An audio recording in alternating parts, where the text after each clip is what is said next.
Hi hello ನಮಸ್ತೆ ಎಲ್ಲರಿಗೂ ನನ್ನ ಮತ್ತೊಂದು ಟ್ರಾವೆಲ್ ಆಗಿ ಎಲ್ಲರಿಗೂ ಆತ್ಮೀಯ ಸ್ವಾಗತ.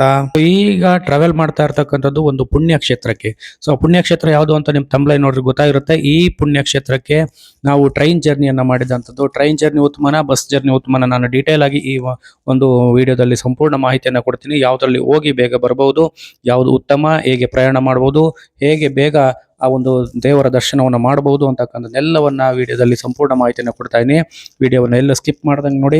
ಒಂದು ವಿಶೇಷವಾದಂಥ ಮಾಹಿತಿ, ಯಾಕೆಂದ್ರೆ ಮಕ್ಕಳಿಗೆ ಎಲ್ಲ ಫ್ಯಾಮಿಲಿ ಎಲ್ಲರಿಗೂ ರಜೆ ಇದೆ, ಈಗ ಬೇಸಿಗೆ ರಜೆ ಇದೆ. ಎಲ್ಲರೂ ಸಹ ಒಂದು ಬಾರಿ ಈ ಮಂತ್ರಾಲಯಕ್ಕೆ ಹೋಗಿ ದೇವರ ದರ್ಶನ ಮಾಡಿಕೊಂಡು ಒಂದೇ ದಿನಕ್ಕೆ ಬೇಕಾದ್ರೆ ವಾಪಸ್ ಬರ್ಬೋದು. ಇಲ್ಲ ಅಂದ್ರೆ ಸುತ್ತಮುತ್ತ ಇರ್ತಕ್ಕಂಥ ಪ್ರದೇಶಗಳನ್ನೆಲ್ಲ ನೋಡ್ಬೋದು. ಸೊ ವಿಶೇಷವಾಗಿ ಅದು train journey is the best ಅಂತಕ್ಕಂಥದ್ದು ನನ್ನ ಒಪಿನಿಯನ್ನು.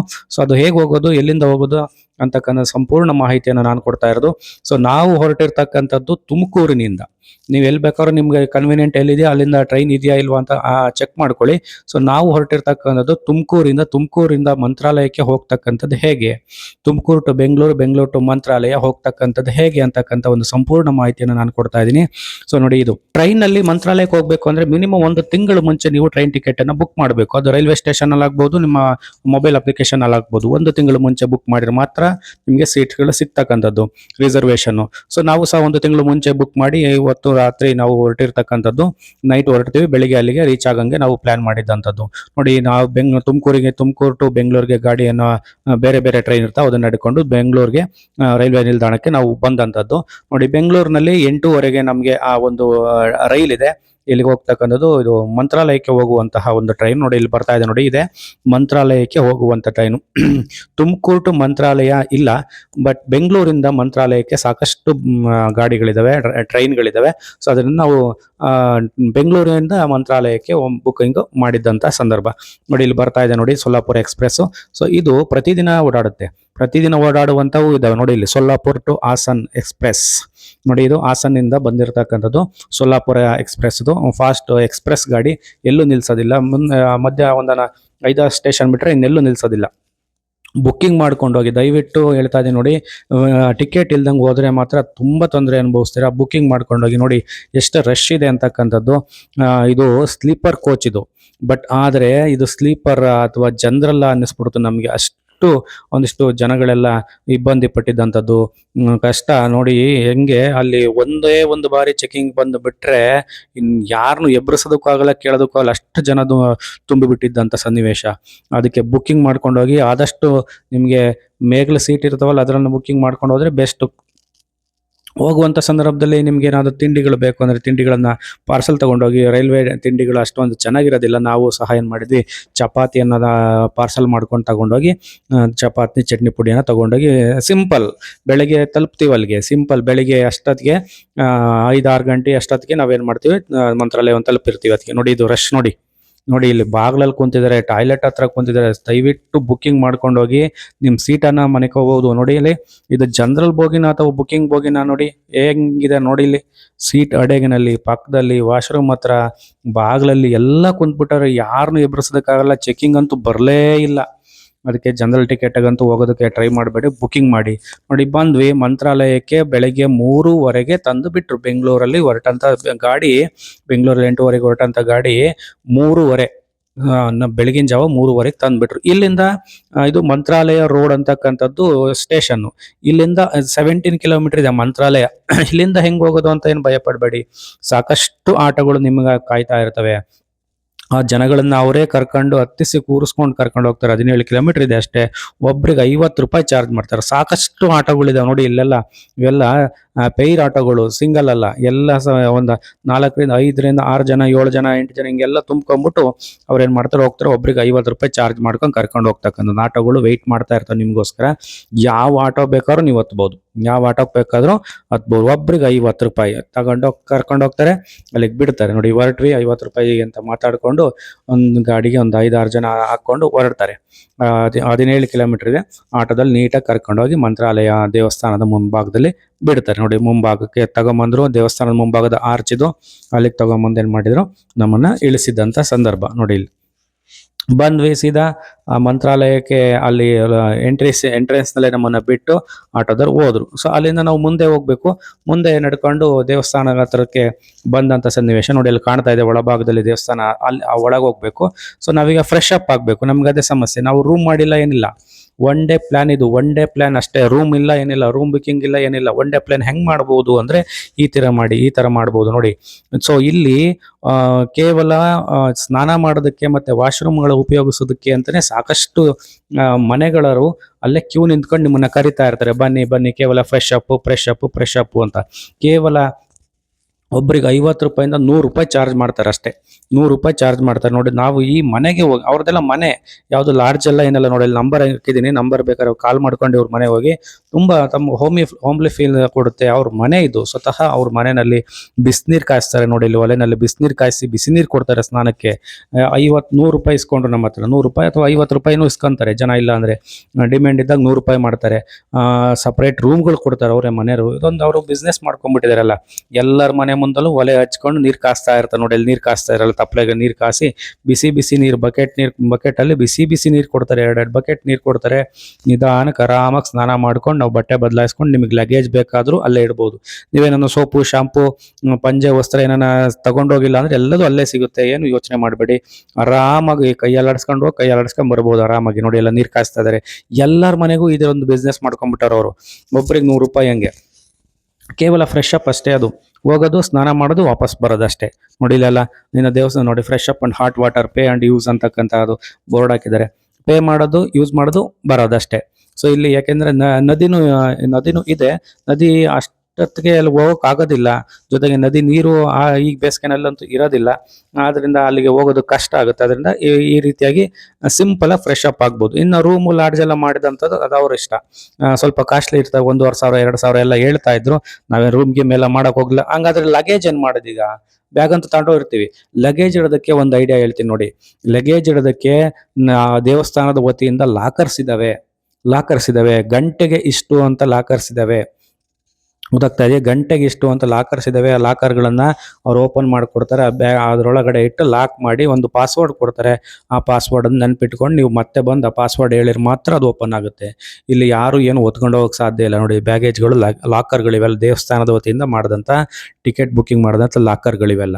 ಗೊತ್ತಾಯ್ತಲ್ಲ, ಬಹಳ ಸೇಫ್ ಆಗಿರ್ತವೆ. ಏನು ಒಂದು 50 ರೂಪಾಯಿ ಆದತ್ತೆಲ್ಲ ಅಷ್ಟೇ. ನೀವು ದೇವಸ್ಥಾನ ಹೋಗಿ ಮುಗಿಸ್ಕೊಂಡು, ದರ್ಶನ ಮುಗಿಸ್ಕೊಂಡು ಬರೋದ್ರೊಳಗೆ ಒಂದು 50 ರೂಪಾಯಿ ಆದತ್ತೆ ಅಷ್ಟೇ. ಒಂದು 2-3 ಅವರಿಗೆ ದರ್ಶನ ಆಗೋಗುತ್ತೆ. ಇಲ್ಲೇನು ತಿರುಪತಿ ಹೆಂಗೆ ಕ್ಯೂ ಇರೋದಿಲ್ಲ. ಸೊ ನಾವು ಸಹ ಅಲ್ಲಿ ಲಗೇಜ್ ಇಟ್ಟು ಏನು ಮಾಡಿದ್ದು, ದರ್ಶನಕ್ಕೆ ಬಂದೇ ಬಿಟ್ವಿ. ಬೆಳಗಿನ ಜಾವ 5-5:30 ಆಲ್ರೆಡಿ ದರ್ಶನಕ್ಕೆ ನಿಂತಿದ್ವಿ. ಸ್ವಲ್ಪ ಬೆಳಗಿನ ಜಾವದಲ್ಲೇ ನನಗೆ ಅನ್ಸದಂಗೆ ರಶ್ ಇದ್ದಂಥದ್ದು. ಆಮೇಲೆ ಹೋಗ್ತಾ ರಶ್ಶೇ ಆಗಲಿಲ್ಲ. ನಾವೊಂದು ಅರ್ಧ ಗಂಟೆ ಕಾದ್ವಿ ಈ ಕ್ಯೂನಲ್ಲಿ ನಿಂತ್ಕೊಂಡು. ಆಮೇಲೆ ಹೋಗ್ತಾ ಜನಗಳೇ ಕಡಿಮೆ ಆಗ್ಬಿಟ್ರು. ಸೊ ಆ ನಂತರದಲ್ಲಿ ಒಂದು ಕಾಲು ಗಂಟೆ, ಅರ್ಧ ಗಂಟೆ ಆದಮೇಲೆ ಕ್ಯೂ ಪಾಸ್ ಆಯಿತು. ಸೊ ನಾವು ಸಹ ಏನು ಮಾಡಿ ಹೋದ್ವಿ. ಸೊ ಇಲ್ಲಿ ಯಾವುದೇ ಥರದ ಅಷ್ಟೊಂದೇನು ರಶ್ ಇರೋದಿಲ್ಲ. ನೀವು ನೋಡಿ, ನೈಟ್ ಹತ್ತಿರ ಬೆಳಗಿನ ಜಾವಕ್ಕೆ ಬಂದು ಇಲ್ಲಿ ಇಳಿತೀರ. ಬೆಳಿಗ್ಗೆ ಒಂದು 6-7 ಗಂಟೆ ಅಷ್ಟೊತ್ತಿಗೆ ದರ್ಶನ ಆಗೋಗುತ್ತೆ. ರಿಟರ್ನ್ ಸುತ್ತಮುತ್ತ ಇರ್ತಕ್ಕಂಥ ಯಾವ್ದಾದ್ರು ದೇವಸ್ಥಾನಗಳನ್ನ ಎಲ್ಲವನ್ನ ನೋಡ್ಕೊಳ್ಬಹುದು. ಹಂಗೆಲ್ಲ ಪ್ಲಾನ್ ಮಾಡ್ಕೋಬಹುದು. ನೀವು ಒಳಭಾಗಕ್ಕೆ ಬಂದು, ಒಳಭಾಗದಲ್ಲಿ ಯಾವುದೇ ಮೊಬೈಲ್ ಫೋನ್ಗಳು ಅಲೋ ಇಲ್ಲ ನೋಡಿ, ನೆನ್ಪಿಡಿ. ತಗೊಂಡೋಗ್ಬೋದು, ಫೋನ್ಗಳನ್ನ ತಗೊಂಡೋಗ್ಬೋದು. ಬಟ್ ಏನು ಅಂದ್ರೆ ಅಲ್ಲೆಲ್ಲೂ ಕ್ಯಾಮ್ರಾ ಆನ್ ಮಾಡಂಗಿಲ್ಲ, ಕಿತ್ಕೊಂಡ್ಬಿಡ್ತಾರೆ. ನಾವು ಹಂಗೂ ಕದ್ದು ಮುಚ್ಚಿ ಆನ್ ಮಾಡಿ ಏನ್ ಮಾಡಿದ್ವಿ, ನಾವು ಮೊಬೈಲನ್ನು ಯೂಸ್ ಮಾಡಿದಂಥದ್ದು. ಶರ್ಟ್ ಬನಿಯನ್ಗಳನ್ನ ತೆಗಿಬೇಕು, ಇದೊಂದು ರೂಲ್ಸ್ ಇದೆ. ಪುರುಷರೆಲ್ಲ, ಗಂಡು ಮಕ್ಕಳೆಲ್ಲ ಶರ್ಟ್ ಬನಿಯನ್ಗಳನ್ನ ಬಿಚ್ಚಿ ನಾವೇನ್ ಮಾಡ್ಬೇಕು, ದೇವರ ದರ್ಶನವನ್ನ ಮಾಡಬೇಕಾದಂಥದ್ದಿದೆ. ಸೊ ಹೀಗೆ ಅಲ್ಲಿ ಮೊಬೈಲ್ ಕ್ಯಾಮ್ರಾಗಳು ಯಾವ ಸಹ ಅಲೋ ಇರೋದಿಲ್ಲ. ಎಲ್ಲರಿಗೂ ಸೀನಿಯರ್ ಸಿಟಿಸನ್ಗೆ ಬೇರೆ ಅವಕಾಶಗಳಿರ್ತವೆ ನೋಡಿ. ಇಲ್ಲೆಲ್ಲ ದೇವಸ್ಥಾನ ನಾವು ದರ್ಶನ ಮಾಡ್ಕೊಂಡು ವಾಪಸ್ ಬಂದ್ವಿ. ಅಲ್ಲಿ ಮೊಬೈಲ್ ಅಲೋ ಇಲ್ಲ, ಮೊಬೈಲನ್ನು ಮುಚ್ಚಿಟ್ಟಿದ್ದು. ಆಚೆ ಬಂದಂಥ ಸಂದರ್ಭದಲ್ಲಿ ಭಕ್ತಾದಿಗಳು ತಮ್ಮ ಹರಕೆಯನ್ನು ಈಡೇರಿಸ್ತಾ ಇದ್ರು. ಅಷ್ಟಾಂಗ ನಮಸ್ಕಾರಗಳು, 101 ನಮಸ್ಕಾರಗಳು, ಹೆಜ್ಜೆ ನಮಸ್ಕಾರಗಳು, ಆಮೇಲೆ ಅಂಗ ಪ್ರದಕ್ಷಿಣೆ, ಈ ತರ ಎಲ್ಲ ಅವ್ರೇನು ಹರಕೆಗಳಿದ್ವಲ್ಲ, ಆ ಹರಕೆಗಳನ್ನೆಲ್ಲವನ್ನ ಅವರು ಈಡೇರಿಸ್ತಾ ಇದ್ದಂಥದ್ದು ನಾವು ನೋಡ್ತಾ ಇದೀವಿ ನೋಡಿ. ನಿಮಗೂ ಏನಾನ ಹರಕೆಗಳನ್ನ ಹೊತ್ಕೊಂಡಿದ್ರೆ, ಇಷ್ಟಾರ್ಥಗಳ ಸಿದ್ಧಿಗೆ, ಇಂಥವೆಲ್ಲವನ್ನ ಅಲ್ಲಿ ದೇವಸ್ಥಾನದ ಸುತ್ತ ಮಾಡ್ತಾ ಇರ್ತಾರೆ ಪ್ರತಿಯೊಬ್ರು. ನಾವು ಸಹ ಮಾಡ್ಬೋದು. ಇದೆಲ್ಲ ಏನು ಫ್ರೀ ಇದು ನೋಡಿ. ಇಲ್ಲಿ ದೇವರ ದರ್ಶನ ಹೊರಭಾಗದಲ್ಲಿ ಒಂದು ದೊಡ್ಡ ಟಿವಿ ಹಾಕಿದ್ದಾರೆ. ಒಳಭಾಗದಲ್ಲಿ ಏನು ಪೂಜೆ ಆಗ್ತಾ ಇದೆ, ಏನು ದರ್ಶನ ಆಗ್ತಾ ಇದೆ ಅದನ್ನ ಲೈವ್ ಅಲ್ಲಿ ತೋರಿಸ್ತಾ ಇರ್ತಾರೆ. ತುಂಬಾ ಚೆನ್ನಾಗಿ ಕಣ್ಮನ ಸೂರೆಗೊಳ್ಳುವಂತಹದ್ದು ಆಗಿರುವಂತಹದ್ದು. ಸೊ ಅದನ್ನ ಮುಗಿಸ್ಕೊಂಡು ನಾವು ಏನಾದರೂ ಒಂದು ದೇವಸ್ಥಾನ ಸುತ್ತ ಒಂದು ಪ್ರದಕ್ಷಿಣೆ ಹಾಕ್ಬೋದು. ಅಲ್ಲಿ ಅನ್ನದಾನಕ್ಕೆ ನೀವೇನ ಕೊಡುಗೆ ಕೊಡಬಹುದು ಅಂದ್ರೆ ಡೊನೇಷನ್ ಸಹ ಕೊಡಬಹುದು. ಅದು ಇಷ್ಟ ಕೊಡ್ಬೋದು ಅಥವಾ ಬಿಡಬಹುದು ಅಂತಕ್ಕಂಥದ್ದು ಇದೆ. ಹೀಗೆ ಎಲ್ಲ ಕೆಲವರೆಲ್ಲ ಡೊನೇಷನ್ ಕೊಡ್ತಾ ಇದ್ರು. ನಾವು ಸಹ ದೇವಸ್ಥಾನ ಸುತ್ತ ಬಂದು ದೇವಸ್ಥಾನವನ್ನು ಕಣ್ಣು ತುಂಬಿಕೊಂಡ್ವಿ. ನೋಡಿ ದೇವಸ್ಥಾನದ ಕಳಶ ಭಾಗ ಹೀಗಿದೆ. ಆ ದೇವಸ್ಥಾನದ ಒಂದು ಪ್ರಶಾಂತ ವಾತಾವರಣ ಕಾಣುತ್ತೆ ಅಲ್ಲಿ. ಮಂತ್ರಾಕ್ಷತೆಯನ್ನ ಕೊಡುವಂತ ಸ್ಥಳ. ಆಚೆ ಬಂದು ಈ ಮ್ಯೂಸಿಯಂ ಇನ್ನು ಓಪನ್ ಇರಲಿಲ್ಲ, ನಮಗೆ ಬೇಗನೆ ದರ್ಶನ ಆಗಿತ್ತು. ಆಮೇಲೆ ಬರೋಣ ಅಂತ ನಾವೇನ್ ಮಾಡಿ ಮಂತ್ರಾಕ್ಷತೆ ವೆರಿ ಇಂಪಾರ್ಟೆಂಟ್. ಪ್ರಸಾದ ಮತ್ತು ಮಂತ್ರಾಕ್ಷತೆಯನ್ನು ಯಾವುದೇ ಕಾರಣಕ್ಕೂ ನಾವು ಮಂತ್ರಾಲಯದಲ್ಲಿ ಮಿಸ್ ಮಾಡಂಗೇ ಇಲ್ಲ. ಮಂತ್ರಾಕ್ಷತೆಯನ್ನು ತಗೊಂಡು ನಾವೇನ್ ಮಾಡಿ ಆಚೆ ಬಂದ್ವಿ. ನೋಡಿ ಇಲ್ಲಿ ಸ್ವಾಮಿಯವರ ಒಂದು ರಾಘವೇಂದ್ರ ಸ್ವಾಮಿಯವರ ದರ್ಶನ ಬಹಳ ಚಂದ ಆಗ್ತಾ ಇದೆ. ಈ ನಿಟ್ಟಿನಲ್ಲಿ ಮಂತ್ರಾಲಯವನ್ನ ಕೇವಲ 1 ದಿನಗಳಲ್ಲಿ, ಅದು ಕೇವಲ 1 ಅವರ್ ಅಥವಾ ಒಂದು ಗಂಟೆನಲ್ಲೇ ನಾವು ದರ್ಶನ ಮಾಡ್ಕೊಂಡು ಬಂದಿದ್ದಂಥ ಸಂದರ್ಭ. ವಿಶೇಷತೆ ಏನು ಅಂದ್ರೆ ದೇವಸ್ಥಾನದ ಇಡೀ ಮಂತ್ರಾಲಯ ಆಂಧ್ರ ಪ್ರದೇಶಕ್ಕೆ ಸೇರಿದಂಥದ್ದು. ಬಟ್ ಆದ್ರೆ ಇಲ್ಲಿ ಕನ್ನಡ ರಾರಾಜಿಸ್ತಾ ಇದೆ. ನೋಡಿ, ಶ್ರೀ ರಾಘವೇಂದ್ರ ಸ್ವಾಮಿ ಮಠ ಅಂತಕ್ಕಂಥದ್ದನ್ನ ಕನ್ನಡದಲ್ಲಿ ಹಾಕಿದ್ದಾರೆ, ತೆಲುಗಿನಲ್ಲೂ ಹಾಕಿದ್ದಾರೆ. ಆದ್ರೆ ಕನ್ನಡಕ್ಕೆ ಹೆಚ್ಚಿನ ಪ್ರಿಫರೆನ್ಸ್ ಅನ್ನ ಕೊಟ್ಟಿದ್ದಾರೆ. ನೋಡಿ, ಪರಿಮಳ ಪ್ರಸಾದ ಕೌಂಟರ್, ಟಿಕೆಟ್ ಕೌಂಟರ್ ಕನ್ನಡದಲ್ಲೂ ಇದೆ. ಸೊ ಇದರಲ್ಲಿ ಪ್ರಸಾದ ಕೊಡ್ತಕ್ಕಂಥದ್ದು ಇದು 4 ಪೀಸ್ ಕೊಡ್ತಾರೆ, 30 ರೂಪಾಯಿ. ಚೇಂಜ್ಗಳನ್ನ ತಗೊಂಡು ಹೋಗ್ಬೇಕು, ಚೇಂಜ್ ಕೊಡೋದಿಲ್ಲ. ಚೇಂಜ್ಗಳನ್ನ ತಗೊಂಬನ್ನಿ, ನೀವೇ ತಗೊಂಬನ್ನಿ ಅಂತ ಹೇಳ್ತಾರೆ. ಸಾಲಾಗಿ ಬಂದ್ಬೇಕು. ಮಧ್ಯಾಹ್ನ ಹಾಕ್ದಂಗೆ ಇಲ್ಲಿ ಬಹಳ ಕ್ಯೂ ಇರುತ್ತೆ. ಬೆಳಗ್ಗೆನೆ ಪರವಾಗಿಲ್ಲ ಪ್ರಸಾದಕ್ಕೆ, ಬಟ್ ಪ್ರಸಾದ ಅಂತೂ ಯಾರು ಬಿಡೋದಿಲ್ಲಲ್ಲ, ಎಲ್ಲರೂ ತಗೊಂಡು ಹೋಗ್ತಾರೆ. ನಾವು ತಗೊಂಡು ಬಂದಿದ್ದಂಥದ್ದು ನೆಕ್ಸ್ಟ್ ಲಾಕರಲ್ಲಿ ನಾವು ಏನು ಮಾಡಿವಿ, ಲಗೇಜ್ ತಗೊಳೋದಕ್ಕೆ ಅಂತ ಬಂದಂಥದ್ದು. ಮತ್ತೆ ಅದೇ ಪಾಸ್ವರ್ಡ್ ಅನ್ನ ಹೊಡೆದ್ರೆ ಲಗೇಜ್ಗೆ ಒಂದು ಇದು ಬಾಕ್ಸ್ ಓಪನ್ ಆಗುತ್ತೆ. ನೋಡಿ, ಅವ್ರನ್ನ ಕರೆದು ಅವ್ರಿಗೆ ಹೇಳಿದ್ವಿ ಲಗೇಜ್ ಎಷ್ಟು ಚಾರ್ಜು ಅಂತ ಕೇಳಿದಂಥ ಸಂದರ್ಭದಲ್ಲಿ ಅದು ನಿಮ್ಮ ಪಾಸ್ವರ್ಡ್ ಹೊಡಿತಿದಂಗೆ ಅದೇ ತೋರಿಸುತ್ತೆ. ನೆನಪಿರಬೇಕು, ನಿಮ್ಮ ಮೊಬೈಲ್ ನಂಬರು ಅಥವಾ ಪಾಸ್ವರ್ಡ್ ಯಾವುದೋ ಒಂದು ಪಾಸ್ವರ್ಡ್ ಕೊಟ್ಟಿದ್ರೆ ನೆನಪಿದ್ರೆ ಅದನ್ನೇ ಪ್ರೆಸ್ ಮಾಡಿದ್ರೆ ಅದು ಓಪನ್ ಆಗುತ್ತೆ ಕೆಳಗಡೆಗೆ. ನೋಡಿ, ನಾವು ಹೇಳಿವಿ ಆ ಪಾಸ್ವರ್ಡನ್ನು ಅವ್ರು ಹಾಕಿರು. ಲೋಡಿಂಗ್ ತಗೊಂತಾ ಇದೆ. ಲೋಡಿಂಗ್ ತಗೊಂಡಾದ್ಮೇಲೆ ಅದು ಕ್ಯೂ ಆರ್ ಕೋಡು ಸ್ಕ್ಯಾನ್ ಮಾಡಿಬಿಟ್ಟು ಪೇ ಮಾಡಿದ್ರೆ ಅದು ಆಟೋಮೆಟಿಕ್ ಆಗಿ ಬಾಗ್ಲದಾಗ ಅದೇ ಓಪನ್ ಆಗುತ್ತೆ. ಬೇರೆ ಏನು ಆಪ್ಷನ್ ಇಲ್ಲ, ಹಿಂಗೆ ಕೀಳಂಗಿಲ್ಲ, ಎತ್ತಂಗಿಲ್ಲ, ಬೀಗ ಇಲ್ಲ, ಏನೂ ಇಲ್ಲ. ಇದರಾಗೆ ಲಾಕರ್ ಸಿಸ್ಟಮ್ ಇದು. ಸೊ ಈ ನಿಟ್ಟಿನಲ್ಲಿ ನಾವೇನು ಮಾಡಿವಿ, ಅದನ್ನ ಬ್ಯಾಗ್ಗಳನ್ನು ತಗೊಂಡು ಬಂದಂಥ ಸನ್ನಿವೇಶ. ಇದೆಲ್ಲ ಆದ್ಮೇಲೆ ನಮಗೆ 1 ಅವರಲ್ಲಿ ದರ್ಶನ ಆಗೋಯ್ತು. ಇನ್ನು ನಾವು ಬುಕ್ ಮಾಡಿದ್ದು ಸಂಜೆ 8:00 ರಾತ್ರಿ 8:00 ಬರುವಂತ ಟ್ರೈನನ್ನ ರಿಟರ್ನ್ ಟಿಕೆಟ್ ಬುಕ್ ಮಾಡಿದ್ವಿ ನಾವು. ಸೊ ಅಲ್ಲಿವರೆಗೂ ಏನ್ ಮಾಡೋದು? ಸೊ ಅದಕ್ಕೋಸ್ಕರ ಇಡೀ ಸುತ್ತಮುತ್ತ ಇರತಕ್ಕಂಥ ಎಲ್ಲ ಪ್ರದೇಶಗಳನ್ನ ಸುತ್ತು ಬಂದಂಥದ್ದು. ಅದಾದ ನಂತರದಲ್ಲಿ ನಾವು ಅದನ್ನ ಇನ್ನೊಂದು ವಿಡಿಯೋದಲ್ಲಿ ಡೀಟೇಲ್ ಆಗಿ ಕೊಡ್ತೀನಿ. ಇಲ್ಲಿ ಸುತ್ತಮುತ್ತ ನಾವು ನೋಡುವಂತ ಸ್ಥಳಗಳು ಯಾವ್ಯಾವು ಅಂತ. ಅಲ್ಲಿಂದ ಬಂದರೆ ನಾವೇನ್ ಮಾಡಿ ಭೋಜನ ಶಾಲೆ ಕಡೆ ಹೊರಟ್ವಿ. ಭೋಜನ ಶಾಲೆ ಏನಿದೆ ಇಲ್ಲಿ ಬಂದಂತ ಎಷ್ಟೋ ಭಕ್ತರಿಗೆ ಒಂದು ಭೋಜನವನ್ನ ಏರ್ಪಡಿಸಿರ್ತಕ್ಕಂಥದ್ದು ನಮ್ಮ ದೇವಸ್ಥಾನದ ವತಿಯಿಂದ. ತುಂಬಾ ಶುಭ್ರವಾಗಿರುತ್ತೆ, ಊಟ ಚೆನ್ನಾಗಿರುತ್ತೆ. ಯಾವುದೇ ಕಾರಣಕ್ಕೆ ಭೋಜನವನ್ನು ಮಿಸ್ ಮಾಡ್ಕೋಬೇಡಿ. ಆಚೆಗೆ ಅಲ್ಲಿ ತಿನ್ನೋಣ, ಹೋಟ್ಲಾಗ ತಿನ್ನೋಣ ಬಿಡು ಅನ್ನೋದು ಅವಶ್ಯಕತೆ ಇಲ್ಲ. ಒಳ್ಳೆಯ ಭೋಜನ ಇರುತ್ತೆ, ಸಿಹಿ ಇರುತ್ತೆ, ಅನ್ನ ಸಾಂಬಾರ್ ಇರುತ್ತೆ, ಒಳ್ಳೆ ಚೆನ್ನಾಗಿದೆ, ಹೈಜೆನಿಕ್ ಮೇಂಟೈನ್ ಮಾಡಿದ್ದಾರೆ. ಸೊ ಹೋಗಿ ನೀವು ಪ್ರಸಾದವನ್ನು ಯಾವುದೇ ಕಾರಣಕ್ಕೆ ಬಿಡೋಕೆ ಹೋಗ್ಬೇಡಿ, ಸ್ವೀಕರಿಸಿ. ಸೊ ಬೆಳಗ್ಗೆ 11 ಗಂಟೆಗೆ ಏನೋ 10:00 11 ಗಂಟೆಗೆ ಏನೋ ಶುರುವಾಗುತ್ತೆ ಊಟ. ಅಲ್ಲಿವರೆಗೂ ಬೇರೆ ಬೇರೆ ಪ್ಲೇಸ್ಗಳನ್ನೆಲ್ಲವನ್ನು ನೋಡ್ಕೊಂಬಂದು ಆಮೇಲೆ ಭೋಜನವನ್ನು ಸ್ವೀಕರಿಸಿ ನಾವು ಮುಂದಿನ ಮಾರ್ಗವನ್ನು ನಾವು ಪ್ಲ್ಯಾನನ್ನು ಮಾಡಬಹುದು. ಸೊ ನಾವು ಅಷ್ಟೇ ಭೋಜನವನ್ನು ಸ್ವೀಕರಿಸಿ ದೊಡ್ಡ ಹಾಲಲ್ಲಿ ಎಲ್ಲರಿಗೂ ನಾವು ಬೊಫೆ ಸಿಸ್ಟಮ್ ಮಾಡಿದರೆ ನಾವು ತಟ್ಟೆ ತಗೊಂಡೋಗಿ ಹಾಕಿಸ್ಕೊಂಡು ಕೂತ್ಕೊಂಡು ಊಟ ಮಾಡಬೇಕಷ್ಟೇ. ಸೊ ನಾವು ಸಹ ನೋಡಿಲಿ ಬೇಳೆ ಸಾರು, ಪಾಯಸ ಎಲ್ಲ ಕೊಟ್ಟಿದ್ರಂಥದ್ದು ಹೊಟ್ಟೆ ತುಂಬ ಊಟ ಮಾಡಿ ನಾವು ಕೃತಾರ್ಥರಾದ್ವಿ. ದೇವರ ಪ್ರಸಾದ. 12 ಗಂಟೆ ಒಳಗೆ ನಮ್ಮ ಎಲ್ಲಾ ಪ್ಲಾನು ಮುಗಿದೋಗ್ಬಿಡ್ತು. ಏನ್ ಮಾಡೋದು? ಇನ್ನು ಸಂಜೆ 8:00ವರೆಗೂ ಟೈಮ್ ಐತೆ ನಮ್ಗೀಗ. ಸೊ ಅದಕ್ಕೆ ಮತ್ತೊಂದು ಬಾರಿ ರಾಯರ ಒಂದು ವೀಕ್ಷಣೆಯನ್ನು ಮಾಡೋದಕ್ಕೆ ಅಂತಾನು ಮತ್ತೆ ಹೋದ್ವಿ. ಅವಾಗ ಕ್ಯೂ ಇರಲ್ಲ, ಹೆಬ್ಬಾಗಿಲಿನ ಮೂಲಕ ನೇರವಾಗಿ ಬಿಟ್ಬಿಟ್ರು. ಯಾವ ಕ್ಯೂ ಇರಲ್ಲ, ಏನಿಲ್ಲ. ನಿಧಾನಕ್ಕೆ ಒಳಗಡೆ ಹೋಗಿ ಇನ್ನೊಂದ್ಸರಿ ರಾಯರ ದರ್ಶನವನ್ನ ಮಾಡಿಕೊಂಡು ದೇವಸ್ಥಾನ ಸುತ್ತಮುತ್ತ ಇರ್ತಕ್ಕಂಥ ಒಂದಿಷ್ಟು ವಿಶೇಷವಾಗಿರ್ತಕ್ಕಂಥ ಒಂದಿಷ್ಟು ವಸ್ತು ಪ್ರದರ್ಶನ ಹಿಂಗೆಲ್ಲ ಇಟ್ಟಿರ್ತಕ್ಕಂಥದ್ದೆಲ್ಲವನ್ನ ನಾವು ನೋಡಿಕೊಂಡು ನಿಧಾನಕ್ಕೆ ಅಲ್ಲೆಲ್ಲ ಫೋಟೋಗಳನ್ನು ತಕ್ಕೊಂಡು ನಿಧಾನಕ್ಕೆ ಇನ್ನು ಟೈಮ್ ಪಾಸ್ ಮಾಡಿಕೊಂಡು ಬಂದಿದ್ದಂಥ ಸನ್ನಿವೇಶ. ಸೊ ಯಾಕೆಂದ್ರೆ ಬಸ್ಗೆ ಹೋಗೋ ಅಂಥವ್ರು ಅಥವಾ ಸ್ವಂತ ವೆಹಿಕಲ್ ಮಾಡೋಂಥವ್ರು ವಾಪಸ್ ಹೋಗ್ಬಿಡ್ತಾರೆ. ನಾವೀಗ ರೈಲ್ವೆ ರಿಟರ್ನ್ ಟಿಕೆಟ್ ಬುಕ್ ಮಾಡಿದ್ದು ಯಾವಾಗಲೇ ಹೋಗ್ಬೇಕು. ಸಾಕಷ್ಟು ಸಮಯ ಉಳಿದಿದ್ದಂಥದ್ದು ನಾವು ಈ ರೀತಿಯಾಗಿ ಅದನ್ನೆಲ್ಲವನ್ನು ಯೂಸ್ ಮಾಡಿವಿ. ಇಲ್ಲೇ ಸುತ್ತಮುತ್ತ ಸುಮಾರು ಒಂದು 5-6 ಪ್ಲೇಸ್ಗಳನ್ನ ತೋರಿಸ್ತಾರೆ ಆಟೋದವರು, 150 ರೂಪಾಯಿಗೆ. ಸೊ ಅದನ್ನ ಸಪ್ರೇಟ್ ವಿಡಿಯೋ ಮಾಡಿ ಹಾಕಿದ್ದೀನಿ, ಯಾವ್ಯಾವ ಪ್ಲೇಸ್ಗಳು ಹೆಂಗೆ ಹೋಗೋದು ಅಂತಕ್ಕಂಥದ್ದನ್ನ ಆ ವಿಡಿಯೋವನ್ನು ಸಹ ನೋಡ್ಕೊಳ್ಳಿ. ಸೊ ಹೀಗೆ ನಾವು ಈ ರೀತಿಯಾಗಿರ್ತಕ್ಕಂಥ ಮಂತ್ರಾಲಯ ಪ್ರವಾಸವನ್ನ ಯಶಸ್ವಿಗೊಳಿಸಿದಂಥದ್ದು. ಸೊ ಇಲ್ಲಿ ಪಕ್ಕದಲ್ಲೇ ಒಂದು ಮ್ಯೂಸಿಯಂ ಇದೆ, ಒಂದು ವಿಶೇಷವಾಗಿರ್ತಕ್ಕಂಥ ಅತ್ಯದ್ಭುತವಾಗಿರ್ತಕ್ಕಂಥ ಮ್ಯೂಸಿಯಂ, ಶ್ರೀಮಠದ ಮ್ಯೂಸಿಯಂ ಅದು. ಅಲ್ಲೇ ಆಚೆ ಹೋಗ್ತಿದ್ದಂಗೆ ನಾವು ಏನೋ ದರ್ಶನವನ್ನ ಮಾಡಿಕೊಂಡು ಆಚೆ ಹೋಗೋದಕ್ಕೆ ಏನು ಮಂತ್ರಾಕ್ಷತೆ ನಿಸ್ಕೊಳಕ್ ಹೋಗ್ತೀವಲ್ಲ, ಅಲ್ಲೇ ಇದೆ ಇದು ಒಂದು ಮ್ಯೂಸಿಯಂ. ಅದು ಟೈಮ್ ಅಷ್ಟೇ 12:30 ಕ್ಲೋಸ್ ಆಗ್ಬಿಡುತ್ತೆ.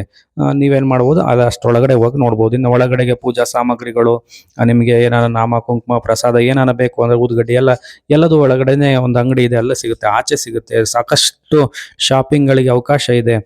ರಾಯರ ಫೋಟೋಗಳಿಗೆ ಸಿಗ್ತವೆ, ಸಾಕಷ್ಟು ವಸ್ತುಗಳೆಲ್ಲ ನಮಗೆ ಸಿಗುವಂಥದ್ದಾಗತ್ತೆ ಇಲ್ಲಿ. ಮಂತ್ರಾಲಯ ತುಂಗಭದ್ರಾ ನದಿಯ ತಟದಲ್ಲಿ ಇರುವಂತಹ ಒಂದು ಪುಣ್ಯಕ್ಷೇತ್ರ. ಸೊ ತುಂಗಭದ್ರಾ ನದಿ ಯಾವಾಗಲೂ ಹರಿತಾ ಇರ್ತಕ್ಕಂಥದ್ದು, ನಾವು ಸಹ ನೋಡೋಣ ಅಂತ ಹೋದ್ರೆ ಆದಷ್ಟು ಕಡಿಮೆ ಇತ್ತು ನೀರು.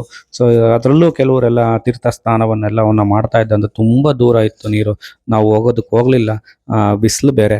ಸೊ ಅದನ್ನ ನೋಡಿಕೊಂಡು ಹಾಗೆ ವಾಪಸ್ ಬಂದ್ವಿ. ದ್ವಾರಬಾಗಿಲ ಶ್ರೀರಾಮನ ಒಂದು ಮೂರ್ತಿ ನೋಡಿದ್ವಿ. ಸೊ ಅದೇ ನಿಟ್ಟಿನಲ್ಲಿ ನಾವೇನ್ ಮಾಡಿವಿ, ಆಟೋವನ್ನು ಹತ್ಕೊಂಡು ಮತ್ತೆ ರೈಲ್ವೆ ನಿಲ್ದಾಣದ ಕಡೆಗೆ ಬಂದ್ವಿ. ಸೊ ಅಲ್ಲೆಲ್ಲ ಟೈಮ್ ಪಾಸ್ ಮಾಡೋದ್ರೊಳಗೆ ನಮಗೆ ಸಂಜೆ ಆಗೋಗಿತ್ತು. ಎಲ್ಲ ತೀರ್ಥ ಅಕ್ಕಪಕ್ಕದಲ್ಲಿರ್ತಕ್ಕಂಥ ಪ್ಲೇಸ್ಗಳನ್ನೆಲ್ಲ ನೋಡಿಕೊಂಡು, ದೇವಸ್ಥಾನವನ್ನು ಮತ್ತೆ ನೋಡಿಕೊಂಡು, ಎಲ್ಲ ಪ್ಲೇಸ್ಗಳನ್ನ ನೋಡ್ಕೊಂಡು ಬರೋದ್ರೊಳಗೆ ಟೈಮ್ ಆಗಿತ್ತು. ಮತ್ತೆ ಆಟೋದಕ್ಕೆ ಬಂದ್ವಿ. ಬರುವಂಥ ಸೇಮ್ ಅದೇ ಚಾರ್ಜೇ ಆಗುತ್ತೆ, 50 ರೂಪಾಯಿ ಒಂದು ಸೀಟು. ಅದೇ ಚಾರ್ಜ್ಗಳ ಮುಖಾಂತರ ಆಟೋಗಳಂತೂ ಬೇಜಾನ್ ಸಿಗ್ತವೆ ರೈಲ್ವೆ ಸ್ಟೇಷನ್ಗೆ. ಅದು ಸೊ ರೈಲ್ವೆ ಸ್ಟೇಷನ್ಗೆ ಬಂದು ವೆಯ್ಟ್ ಮಾಡಿವಿ. ಸುಮಾರು ಒಂದು 6 ಗಂಟೆಗೆ ರೈಲ್ವೆ ಸ್ಟೇಷನ್ಗೆ ಬಂದಂಥದ್ದು. ಸುಮಾರು ನಮಗೆ ಸಂಜೆ ಇನ್ನು ನೈಟ್ 8:30 ತನಕ ವೆಯ್ಟ್ ಮಾಡುವಂಥದ್ದೇ ಪರಿಸ್ಥಿತಿ ಬಂದ್ಬಿಡ್ತು. ಯಾಕೆಂದರೆ ರಿಟರ್ನ್ ಟಿಕೆಟ್ ಇರೋದೇ ಅವಾಗ, ಅದು ಉದ್ದೇಶದಿಂದ ಬರೋ ಟ್ರೈನ್ ಎಲ್ಲ ಬರ್ತಾ ಇದ್ದು ನೋಡಿಕೊಂಡು ಟೈಮ್ ಪಾಸ್ ಮಾಡಿಕೊಂಡು ಸ್ನ್ಯಾಕ್ಸ್ಗಳನ್ನು ತಿಂದ್ಕೊಂಡು ಆರಾಮಾಗಿ ಕುಂತಿದ್ವಿ. ಸೊ 8:30 ನಮ್ಮ ಗಾಡಿ ಬಂತು. 16 ನೋಡಿ, ಈ ರೀತಿಯಾಗಿರ್ತಕ್ಕಂಥ 16578 ಅಂತಕ್ಕಂಥದ್ದು ಮಂತ್ರಾಲಯ ರೋಡ್ ಅಂತಕ್ಕಂಥ ರೈಲ್ವೆ ಸ್ಟೇಷನ್ ಇದು. ಸೊ ನಮ್ಮದು S2ಗೆ ನಮಗೆ ಅಲರ್ಟ್ ಆಗಿದ್ದಂಥದ್ದು ಬೋಗಿ. ಮಂತ್ರಾಲಯದಿಂದ ಬೆಂಗಳೂರಿಗೆ ಬರ್ಬೇಕಾದ್ರೆ ಅಷ್ಟೊಂದು ರಶ್ ಇರಲಿಲ್ಲ, ಹೋಗ್ಬೇಕಾದ್ರೆ ಮಾತ್ರ ರಶ್ ಇದ್ದಂಥದ್ದು. ಸೊ ರೈಲ್ವೆನ ಹತ್ತಿ ಬೆಂಗಳೂರಿಗೆ ಬಂದ್ವಿ. ಬೆಂಗಳೂರಿಗೆ ಬಂದಾಗ 4:50. ಸೊ ಅಲ್ಲಿಂದ ತುಮಕೂರಿಗೆ ಆದಷ್ಟು ಬೇಗ ಟ್ರೈನ್ ಇತ್ತು. 5 ಟ್ರೈನ್ ಹತ್ಕೊಂಡು 6:20ಕ್ಕೆ ಆಲ್ರೆಡಿ ತುಮಕೂರಿಗೆ ಬಂದ್ವಿ. ನೋಡಿ, ಶನಿವಾರ ನೈಟ್ ಹೊರಟು ಭಾನುವಾರ ಸೋಮವಾರ ಬೆಳಗ್ಗೆ ನಾವು ಆಲ್ರೆಡಿ ಏನಾಗಿದ್ವಿ, ತುಮಕೂರಲ್ಲೇ ಇದೀವಿ ರೈಲ್ವೆ ಸ್ಟೇಷನ್ ನಲ್ಲಿ. ನೋಡಿ, ಇದು ಒಂದು ಪ್ಲಾನು, ಕಂಪ್ಲೀಟ್ ಪ್ಲಾನು. ಒಂದೇ ದಿನಕ್ಕೆ ಹೋಗಿ ವಾಪಸ್ ಬರ್ಬೋದು. ಯಾವುದೇ ನಮಗೆ ಸರ್ಕಾರಿ ರಜೆ, ಅಂತ ರಜೆ, ಇಂಥ ರಜೆ ಏನು ಬೇಕಾಗಿಲ್ಲ. ಒಂದಿನದಲ್ಲಿ ಸಂಡೇನಲ್ಲೇ ಹೋಗಿ ಬರ್ಬೋದು. ವಿಡಿಯೋ ಇಷ್ಟ ಆದರೆ ಲೈಕ್ ಮಾಡಿ, ಶೇರ್ ಮಾಡಿ, ಕಮೆಂಟ್ ಮಾಡಿ. ನೀವು ಹೋಗಿ ಬನ್ನಿ.